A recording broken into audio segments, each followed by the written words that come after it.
మహాయోగీశ్వరేశ్వరి అని అనుకున్నాం. మహాబుద్ధి సిద్ధి కావాలంటే బుద్ధి బాగుండాలి. బ్రహ్మజ్ఞానానికి ఉపయోగించేటువంటి బుద్ధిని మహాబుద్ధి అనాలి. మన బుద్ధిని మామూలు బుద్ధిని మహాబుద్ధి అనక్కర్లే. క్రూకెడ్గా ఏమన్నా చేయడానికి పనిచేసే బుద్ధిని కూడా మహాబుద్ధి కాదు, అది బుద్ధే. అంటే మాలిన్యమైనటువంటి బుద్ధి. అంతఃకరణ చతుష్టయం మాలిన్యమైతే మొట్టమొదటి మనం రెండు చెప్పుకున్నాం. ఒకటి అంతఃకరణ శుద్ధి ఉండాలి, నిశ్చలత్వం ఉండాలి. నిశ్చలత్వం ఉన్నటువంటి దాంట్లో ప్రతిబింబించేటువంటి పరమాత్మ యొక్క చైతన్యాన్నే మహాబుద్ధి అనాలి. మహాబుద్ధి ఎవరికి ఉంటుందో మహాసిద్ధి వాడికి వస్తుంది. సిద్ధి లక్ష్యం. సిద్ధి అంటే మనం సాధించగా వచ్చినటువంటి ఫలితం మహాసిద్ధి. మహాబుద్ధి మహాసిద్ధి వీళ్ళిద్దరు అంటే మంచి బుద్ధి ఉండాలి. మంచి బుద్ధి కాదు, బ్రహ్మాకార వృద్ధి పొందేటువంటి బుద్ధి ఉండాలి. బుద్ధి వస్తువాకారం పొందుతుంది. ఏ వస్తువును చూస్తే దాని ఆకారం పొందడం బుద్ధికి తెలుసు. ఆకారం పొందిందా లేదా అంటే మన లోపల అది కనపడుతూ ఉంటుంది. అట్లా ఆకారం పొందిన ఏ ఆకారం అన్నా కానీ ఈ గ్లాస్ ఆకారం మీ బుద్ధి వెంటనే పొందుతుంది. నా గ్లాస్ నా దగ్గరే ఉంటుంది. మీ లోపల ఒక గ్లాస్ తయారైపోతుంది. అది కూడా వెండి గ్లాసే. తీసుకుపోయి అమ్ముకోవడానికి పనికిరాదు, కానీ చూడడానికైతే పనికి వస్తుంది. దాంట్లో కూడా నిండా నీళ్ళు ఉంటాయి. ఇది బుద్ధి.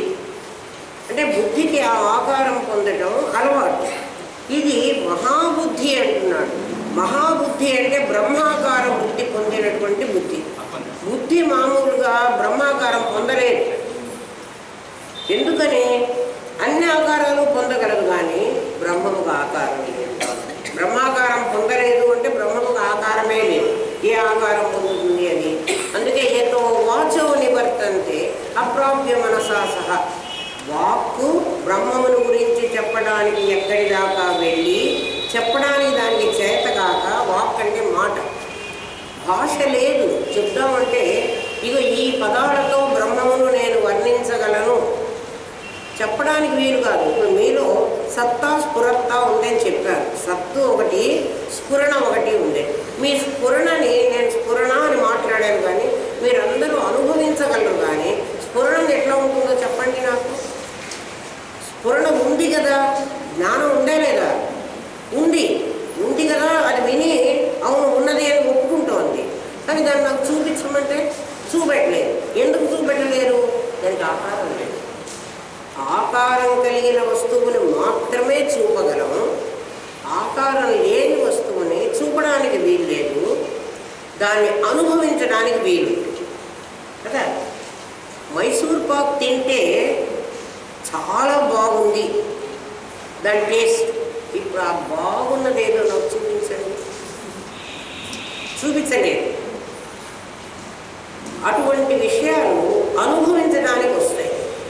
పంచదార తీయగా ఉంటుంది. తీయగా అంటే మామిడి పండు లాగానా, చెరుకు రసం లాగానా, బెల్లం లాగానా, లేకపోతే క్యాండీ చాక్లెట్ లాగానా, ఎట్లుంటుంది పంచదార? చక్కెర చిలకలాగా ఉంటుందా? మరి ఎట్లా ఉంటుంది? ఒక్క చిటికెడు పంచదార నీ నోట్లో పారేస్తే అది ఎట్లా ఉంటుందో నీకే తెలుసు. అంతేగాని చెప్పడానికి వీలు లేదన్నమాట. అలా చెప్పడానికి వీల్లేని బ్రహ్మ పదార్థాన్ని బ్రహ్మాకార వృత్తి పొందితే అది మహాబుద్ధి అని చెప్తున్నది శాస్త్రం. బ్రహ్మకు ఆకారమే లేదు. నా బుద్ధి ఒకవేళ నిశ్చలంగా ఉండి, నా బుద్ధి అంతఃకరణ శుద్ధిగా ఉండి బ్రహ్మాకార వృత్తి ఎలా పొందుతుంది? ఆకారం లేని బ్రహ్మము ఆకారాన్ని అది ఎలా పొందుతుంది? ఆ క్వశ్చన్ వెయ్యు. ఆ క్వశ్చన్ కూడా గురువే వేసుకోవాలి. వేసి నీకు సమాధానం చెప్పాలి. అది ఏమిటంటే, బుద్ధి మాలిన్యం లేకుండా ఉంటే, చెరువులో నీళ్లు మురికిగా ఉండకుండా ఉంటే, క్రిస్టల్ క్లీన్గా ఉంటే, అవి కదలకుండా ఉంటే, దానిలో పడిన పరమాత్మ యొక్క చైతన్య ప్రతిబింబం ఉన్నట్టుగా పడుతుంది. ఉన్నట్టుగా అంటే ఎట్లా? మనం అందరం మహానంది వెళ్ళి ఉంటారు, మీరందరూ కూడా. మహానందిలో నీళ్లు ఉన్నాయి, కోనేటిలో నీళ్లు ఎవ్వరూ కదల్చకుండా, ఎవ్వరూ స్నానం చేయకుండా, అవి కదలకుండా ఉన్నప్పుడు మీరు వెళ్ళండి. అవి ఎట్లా ఉంటాయి? చాలా పరిశుభ్రంగా, కింద చిన్న పిన్ను కాదు కదా, సూది కాదు కదా, మరి ఇంకేదన్నా పడ్డా కూడా కనిపిస్తుంది. అది కనిపించాలంటే సూది కాదు పరమాత్మ. సూది కనిపించాలంటే బయట వాతావరణంలో ఉన్నటువంటి ఆ కాంతి ఏదైతే ఉందో అది మొత్తం ఆ నీళ్ళ మీద ఉన్నట్టుగా పడాలి. అట్లా పడ్డప్పుడు మాత్రమే ఆ నీళ్ళ ట్రాన్స్పరెన్సీ మనకు తెలుస్తుంది, లేకపోతే తెలియదు. ఇప్పుడు ఆ నీళ్ళన్నీ దేనితో నిండి ఉన్నాయి? పరిశుభ్రంగా ఉన్న మాట వాస్తవం, కదలిక లేని మాట వాస్తవం.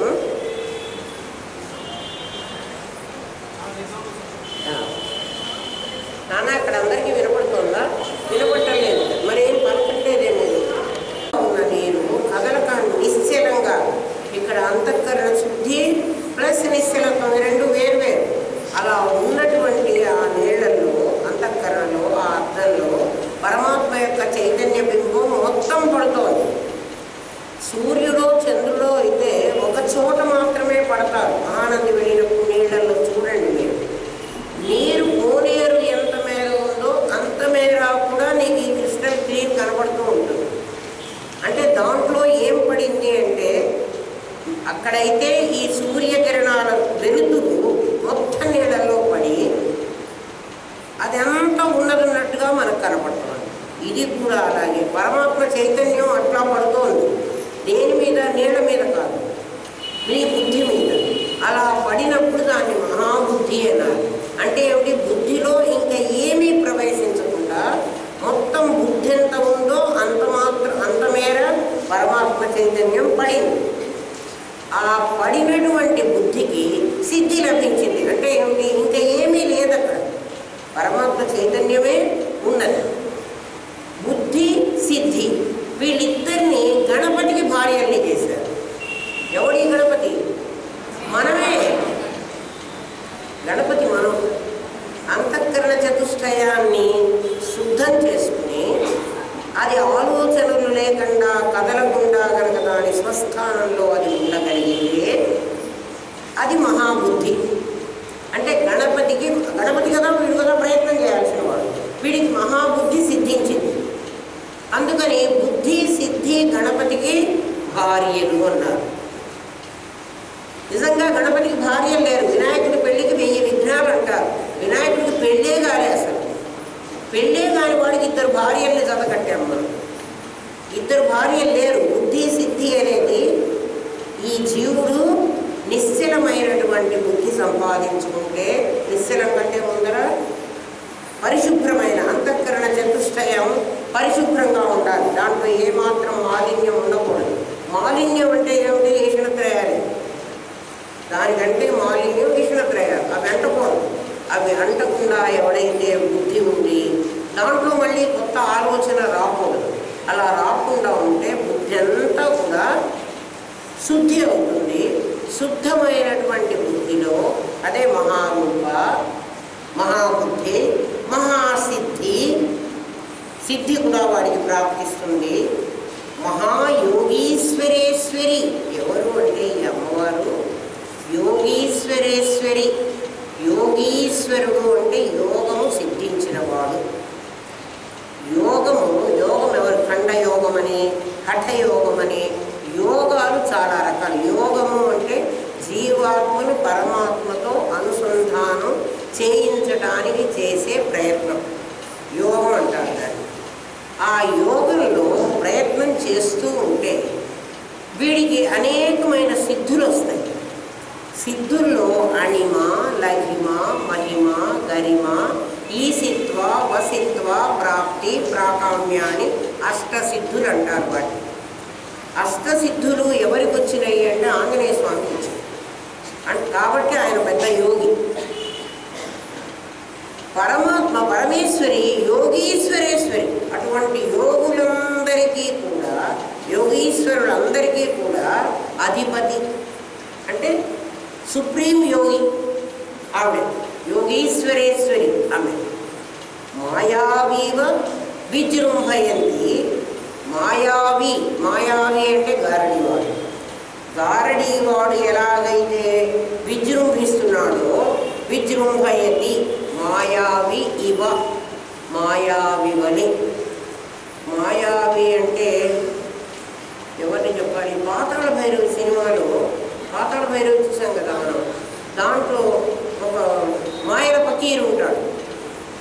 వాడు ఏమన్నా చేయలేడు. ఈ ప్రపంచంలో అందరికంటే అందగత్తి అయినటువంటి వాళ్ళు ఎవరో దర్పణమా చూపించవే అంటే ఎవరినో చూపిస్తారు ఆ దర్పణం. ఇవన్నీ గారడీ విద్యలు అంటారు. యోగులందరూ గారడీ విద్య చేసేవాళ్ళు. గారడీ అంటే అక్కడ లేకపోయినా ఉన్నదాని వలె కనిపించేట్టు చేస్తారు. ఎందుకంటే మన స్కూల్స్లో కూడా గారడీ వాళ్ళు వస్తారు. బయట ఎక్కడన్నా వస్తారేమో నాకు తెలియదు, స్కూల్స్లో వస్తారు. వాళ్ళు పిల్లలకి చూపిస్తూ ఉంటారు. అప్పుడు టీవీలో కూడా చూపిస్తారు. ఒక డబ్బా, ఒక బాక్స్ పెడతారు. ఆ బాక్స్లో ఒక మనిషిని పడుకోబెడతారు. దాన్ని అడ్డంగా పోస్తారు. పెద్ద కత్తి తీసుకుని మన ఎదురుగానే. మనం అయ్యో ఆ పిల్లలు కాస్త ముక్కలైపోయిందేమో అనుకుంటాం. ఆ కత్తి తీసుకుని ఏ పార్ట్కి ఆ పార్ట్ ఈ టేబుల్ని కూడా వేరు తీసేస్తారు. ఇంకా కాసేపటికి ఆ అమ్మాయి ఇక్కడి నుంచి పరిగెత్తుకొని వస్తుంది. మనం చూడవచ్చు. మన కళ్ళకి కనికట్టు విద్య అనండి, అది మాయావి, గారడి అవన్నీ. విశ్వామిత్రుడికి అలాంటి శక్తులు వచ్చాయి. అందుకే విశ్వామిత్రుడు త్రిశంకుని పంపించడానికి స్వర్గానికి పంపిస్తే వాడు రానియలేదు. ఇంకా స్వర్గానికి వచ్చేది లేదు అన్నారు. భూలోకంలో వీళ్ళు ఉండనివ్వలేదు. ఆ పౌరుషంతో త్రిశంకు నీ కోసం నేను స్వర్గాన్ని సృష్టిస్తానని ఇలా ఏదో మంత్రించి ఆంఫట్ అంటే అక్కడ ఒక స్వర్గం తయారైంది. త్రిశంకు స్వర్గం అంటారు. ఆ మాట మీరు వినే ఉంటారు. త్రిశంకు అనేటువంటి రాజు కోసం ఒక స్వర్గాన్ని సృష్టించాడు. ఎవరు? విశ్వామిత్రుడు. అట్లాంటి గారడీవాడు అన్నమాట ఆయన. ఆ గారడీవాడికి అధిపతి ఈమె. అందుకే శంకర భగవత్పాదులు అంటారు, మాయాశక్తి విలాస కల్పిత మహావ్యామోహ సంహారిణి అంటారు. ఈ మాయాశక్తి తన విలాసంతో ఇవన్నీ కల్పించింది. ఏం కల్పించింది? ఈ ప్రపంచమంతా ఆవిడ మాయతో కల్పించింది. మనమందరం ఆ గారడీలో పడి చూస్తున్నాం. వాడు గారడీ కనుక్కుంటే గారడీ వాడు ఏం చేయలేడు. కానీ మనం కనుక్కోలేకుండా గణపతులమై ఏడుస్తున్నాం కదా. ఆవిడ ఆ గారడీ చేస్తుంటే ఆ గారడీ విద్యలో మనం పడిపోయి ఆ విలాసంలో అది కల్పించింది. ఎలా కల్పించిందో చెప్పమంటారా? ఉన్మేష నిమిషోత్పన్న విపన్న భువనావళి. ఒక ఊరు కాదు సృష్టించింది ఆమె. ఒక కర్నూలు కాదు, ఒక భూఖండం కాదు. ఏమేమి సృష్టించిందో చెప్పనా? ఉన్మేష ఈ పదం ఉంది కదా లలిత సహస్రనామంలో. ఉన్మేష నిమిష ఉత్పన్న. నిమిష అంటే కన్ను ముయ్యడం, ఉన్మేష అంటే తెరవడం. ఒక్కసారి కళ్ళు తెరిచి కళ్ళు మూసే లోపల ఉత్పన్న విపన్న ఈ సృష్టిని సృష్టించింది, లయం కూడా చేసింది. ఉన్మేష నిమిషోత్పన్న విపన్న, ఉత్పన్న విపన్న. ఏమిటి? భువనావళి. ఈ ప్రపంచాన్నంతా అలా ఒక్కసారి కళ్ళు మూస్తే ప్రపంచం లయమైపోయింది, ఒక్కసారి కళ్ళు తెరిస్తే ప్రపంచం వచ్చింది. మరి ఆవిడ ఎప్పుడు కళ్ళు మూసిందో, ఎప్పుడు కళ్ళు తెరిచిందో, ఇది మాయా విజయమైన పని. కానీ మామూలు వాడు చేయగలడా? మరి అమ్మవారు అట్లాంటిదైతే మరి మా అన్నయ్య అమ్మవారు అన్నారు కదండి, మేము అట్లా చేయటం లేదు కదా, మరి మేము ఎట్లా అమ్మవారులని మేము ఆ లెక్క మేము వేసుకోవాలి కదా. మనమందరం కళ్ళు మూసి కళ్ళు తెరిచేప్పటికి ప్రపంచాన్ని నాశనం చేయటం లేదు కదా, లయం చేయటం లేదు. నాశనం ఇన్ ద సెన్స్ లయం. ప్రపంచాన్ని సృష్టించడము, ప్రపంచాన్ని లయం చేయడం. మనం లయం చేయటం లేదా? నిద్రపోలే ఇంకా మనకి మన ఇల్లు తెలుసు, మన భర్త తెలుసు, మన పిల్లలు తెలుసు, మన పక్కింటి వాళ్ళు తెలుసు, మన సమస్యలు తెలుసు, మన వ్యాపారం తెలుసు, మన ఉద్యోగం తెలుసు. అన్నీ గుర్తున్నాయా లేవా? ఒక్కసారి కళ్ళు మూసి నిద్రపోగానే ఏది వాళ్ళందరూ ఉన్నారా? మళ్ళీ కళ్ళు తెరవగానే వాళ్ళందరూ వచ్చారు. మరి ఈ ప్రపంచం అంతా విపన్న భువనావళి కాదా మీది? మీరు అమ్మవారిని ఎందుకు ఒప్పుకోవడం లేదు? ఉన్మేష నిమిషోత్పన్న విపన్న భువనావళి. ఉన్మేష నిమిష ఉత్పన్న విపన్న. అలా అర్థం చేసుకోండి. ఇంకా ఇప్పుడు సంస్కృతం మనకు భయమే లేదు. అంతకుముందు అయితే అసలు ఆ పదమే తెలియదు. నిమిష అంటే కను రెప్పపాటు. అనిమిషులు అంటారు దేవతని. అనిమిషులు అంటే రెప్పపాటు ఉండదు వాళ్ళకి. ఇలా కళ్ళు మనం మాట్లాడుతూ కళ్ళు ఇట్లా అంటాం కదా, అది ఉండదు. అది లేని వాళ్ళు దేవత. ఆ నలుడు దమయంతిని పెళ్లి చేసుకోవడానికి వెళ్ళినప్పుడు ఆ ఇంద్రుడు, యముడు, దిక్పాలకులు వాళ్ళందరూ దమయంతిని పెళ్లి చేసుకోవాలనుకున్నారు. వాళ్ళందరూ ఎలా వచ్చారంటే స్వయంవరం కదా, దమయంతి దగ్గరికి స్వయంవర మంటపంలోకి నలుడి వేషంలో వచ్చారు వాళ్ళందరూ. అప్పుడు 5 నలులు ఉన్నారు. నలమహారాజులు 5 ఉన్నారు. ఆమె నలుడికి దండ వేయాలి. ఒక్కసారి చూసేప్పటికి 5 కుర్చీల్లో కూర్చున్నారు, అందరూ నలుగులాగే ఉన్నారు. ఒకసారి దండ వేసేసిన తర్వాత ఇంకా వాడే ఆమెకు భర్త కావాలి. ఆమె నలమహారాజును ప్రేమించింది కానీ ఇంద్రుణ్ణి, యముణ్ణి, ఈ దిక్పాలకులు ఎవరిని ప్రేమించలేదు. మరి ఏం చేయాలన్నా అనుకుని సరస్వతీదేవిని ప్రార్థించింది. అమ్మ, ఈ సమస్య నేను ఎట్లా తప్పించుకోవాలి నాకు చెప్పమని. ఆవిడికి వెంటనే వాళ్ళు అనిమిషులు అని ఆవిడ గుర్తొచ్చింది. ఆ పదం గుర్తొచ్చింది అంతే, ఎవరు చెప్పలే. చూసింది వాళ్ళని. రెప్పపాటు లేకుండా 4 కూర్చున్నారు. ఒకడు రెప్పలు ఆడుతున్నాడు. ఓ వీడు నలమహారాజు అని పడుతున్నాడు. అనిమిషులు. నిమిష అంటే రెప్పపాటు. నిమిషాంబ గుడి అంటాను చూడండి. నిమిషాంబ ఎందుకన్నారంటే లయకారిణి, కాళీ, రుద్రాణి ఆమె పేరు. అంబిక అంటే నిద్ర. నిమిష అంటే కళ్ళు మూసేసింది. మూసింది అంటే లయం చేసింది అని అర్థం.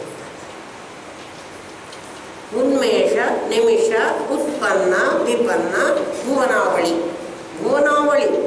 ఒక భూలోకం ఒకటే కాదుట. భూలోక, భువర్లోక, సువర్లోక, జనలోక, తత్వలోక, సత్యలోక, మహర్లోక, సత్యలోక, మొత్తం అన్ని లోకాలు పైన, అన్ని లోకాలు కింద. ఈ మొత్తాన్ని కూడా ఆవిడ ఒక రెప్పపాటులో పోగొట్టుకుంటుంది. మళ్ళీ రెప్ప తెరవగానే మళ్ళీ లోకాలన్నీ వస్తున్నాయి. మనకు కూడా సేమ్. నిద్రపోతే ఎవరికన్నా ఒక ప్రపంచం ఉందా? భువనం ఉందా? అందుకే ఆవిడ భువన ఈశ్వరి, భువనేశ్వరి అదొక పేరు, అమ్మవారి పేరు. ప్రతి పేరు చాలా గొప్పగా ఉంటుంది. మయాశక్తి విలాస కల్పిత. ఎందుకంటే యోగీశ్వరేశ్వరి ఆమె కల్పించిందిట ఈ ప్రపంచాన్నంతా. మరి ఇదంతా కల్పన కాదా? మనకి సహజం కర్మజమా ఇది? నా భార్య, నా కొడుకు, నా ఇల్లు, నా వాకిలి, ఇవన్నీ దేంట్లోకి వస్తాయి? భ్రాంతిజం. సహజం కర్మజం కాదు, భ్రాంతిజం అంటే కల్పించబడింది. ఇవన్నీ కల్పించుకున్న వాటిలో మనమంతా తిరుగుతూ నిద్రపోగానే ఈ కల్పనంతా పోతుంది, మెళుకువ రాగానే మళ్ళీ కల్పనంతా వస్తుంది.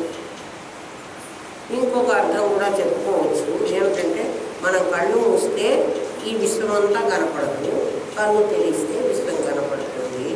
కన్ను తెరవడం పుట్టినప్పుడు, కన్ను మూయడం మనం మరణించినప్పుడు. అంటే కన్ను తెరిస్తే ప్రపంచం ఉంది, కన్ను మూస్తే ప్రపంచం లేదు. అంటే నేను పుడితే నాకు ప్రపంచం ఉంది, నేను పోతే నాకు ప్రపంచం లేదు. ప్రపంచానికి నేను లేదు కాదు, నాకు ప్రపంచం లేదు, ప్రపంచానికి నేనున్నాను. ఎందుకంటే మన తాతగారు, మన తండ్రి వాళ్ళంతా పోతే వాళ్ళ తాలూకు ఫోటోలు ఇంకా మన ఇంట్లో ఉన్నాయి, వాళ్ళ తాలూకు జ్ఞాపకాలు ఇంకా మన ఇంట్లో ఉన్నాయి. మనం ప్రతి క్షణం వాళ్ళని గుర్తు చేసుకుంటున్నాం. అంటే ప్రపంచానికి నేనున్నాను, నాకు ప్రపంచం లేదు. ఎప్పుడు? నేను కళ్ళు మూస్తే. అర్థమైందా? ఈ ప్రపంచం నేను కల్పించింది కాబట్టి నేను కళ్ళు మూసుకోగానే పోతున్నది, నేను కన్ను తెరవగానే నాకు ఉంటున్నది. అందుకని నేనే యోగీశ్వరేశ్వరిని. నేను ఎటువంటి వాణ్ణి అంటే చెప్తున్నాడు యోగి. తస్మై శ్రీ గురుమూర్తయే నమైదం శ్రీ దక్షిణామూర్తయే. మాయాశక్తి విలాస కల్పితం. ఈ ప్రపంచమంతా మాయాశక్తి తన విలాసాన్ని చూపించడం కోసం కల్పించింది. కల్పించి నేను శక్తినని కనపడనీయకుండా నా భార్య అని కనపడుతుంది నా కళ్ళకి. ఆవిడెవరు? పరమేశ్వరి. అంటే అందులో ఏమున్నాయి? నా భార్యలో ఒక సత్తు ఉంది, ఒక చిత్తు ఉంది. మరి సచ్చిత్తులుగా కనపడకుండా నాకు ఎట్లా కనపడుతోంది? నా భార్యగా కనపడుతుంది. నా భార్య ఆవిడ నా భార్యనా? నాదే. ఆలోచించండి. ఒక భౌతిక శాస్త్రవేత్త అన్నట్ట వాడి పిల్లవాడిని చేతిలోకి తీసుకున్నాడు. సైంటిస్ట్ కదా, ఆ పిల్లవాడిని చేతిలో పెట్టుకోగానే వాళ్ళ ఆవిడ అనుకుంటున్నాడు, ఈ పిల్లవాడిని ఇంకొకని నా భర్త ముందు పెట్టుకుంటాడేమో, వీడు నా కొడుకు కదా, మరి నాలో నుంచి వచ్చాడు, నా కొడుకు అని ముందు పెట్టుకుంటాడేమో అని అనుకుంటుంది ఆ భార్య. ఆ పిల్లవాడిని అతని చేతిలో తీసుకోగానే వాడి చేతులు, కాళ్ళు ఇక్కడ అంతా చూస్తున్నాడట ఆ భర్త. వాడి చేతులు చూశాడు, గోళ్ళు చూశాడు, కళ్ళు చూశాడు, వాడి వీపు చూశాడు, మొత్తం వాడి బాడీ అంతా చూస్తున్నాడు. ఏమిటి ఇట్లా చూస్తున్నావు? ఇక్కడ మ్యాటర్ ఎనర్జీ తప్ప నాకు ఏం కనపడలేదు. ఆ పిల్లవాడిలో ఏం కనపడింది వాడికి? ఒక మ్యాటరు, ఒక ఎనర్జీ, ఒక పదార్థం, ఒక శక్తి. ఆ రెండే కనపడలేదు వాడికి. ఇంకా నన్ను పదార్థాన్ని ఏం ముద్దు పెట్టుకోమంటావు, ఎనర్జీని ఏం ముద్దు పెట్టుకోమంటావు? సైంటిస్ట్కి ఎవరు కనపడలేదు, పదార్థము శక్తి కనపడింది. భార్యకి ఏం కనపడింది? భార్యకి నా కొడుకు కనపడ్డాడు. నా కొడుకు కనపడితే మోహం వస్తుంది, ముద్దు పెట్టుకుంటారు. ఇప్పుడు ఈ టేబుల్ని మీరు ఎవరైనా ముద్దు పెట్టుకుంటారా? పెట్టుకోరు. ఎందుకని? ఈ టేబుల్లో మీకు చెక్క కనపడుతున్నది, మీ కొడుకు కనపడలేదు. ఇది ఎంతో దాంట్లో చైతన్యం ఉందనుకోండి, ఇదెంతో మన శరీరాలన్నీ అంది. అది అర్థమైతే నీకు మోహం కలిగే అవకాశమే లేదు. మోహం పోగొట్టుకో. సోహం అనే కత్తితో మోహం తెగవేయరా. ఏంటి సోహం? కత్తి ఎక్కడుంది, మోహం ఎక్కడుంది? విచారణ చేసుకోండి. విచారణ చేసుకుంటే మోహం. అంతేగాని మోహం పోగొట్టుకో అంటే పోదు, అది వెంటబడుతుంటుంది. ఎందుకంటే భ్రాంతిజంలో బతుకుతున్నావు. కలలో పాము కరిస్తే నీకు భయంతో, పాము కరిచింది అనే భయంతో నువ్వు చస్తున్నావు ఎప్పుడు కలలో. ఆ పామును చంపినా నీ భయం పోదు. కల్లో పామును చంపితే నీ భయం పోతుందా? పోదు. మెడుకు తెచ్చుకుంటే పామును చంపాల్సిన అవసరమే లేదు. మెడుకు తెచ్చుకో, కల మెడుకు తెచ్చుకో. ఇప్పుడు పడుకుని ఉన్నావు, నిద్రపోతున్నావు. నువ్వు నీ నిద్రలో పెద్ద కల వస్తుంది. ఒకవేళ నేను నిద్రపోవట్లేదు, నేను మెడుకుతూనే ఉన్నాను అంటే అమ్మవారు ఆ మాయాశక్తి విలాసంతో నీ మీద ఒక జాల్ వేసేసింది. ఒక జాల్